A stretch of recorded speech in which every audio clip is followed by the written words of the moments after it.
bir narsani bir marta so'rasangiz yaxshi, lekin qayta so'rasangiz, uje ma'nosi o'zgaradi. Men masalan, yoshligingizda ayaz olib borib, "Aya, boya tug'ilgan kuningizga sovg'a qilgan bananimni yeysizmi siz?"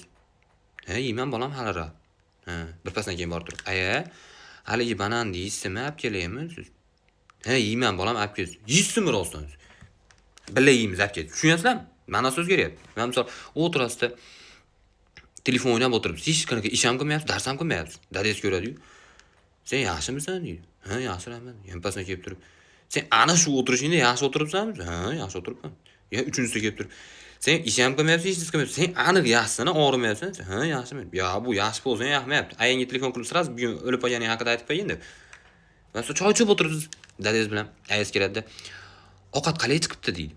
"Aya, zo'r chiqibdi ovqat, zo'r." Siz dadangiz bitta nuqtaga qarab olib, "Ovqatda nimadir ne to'g'ri."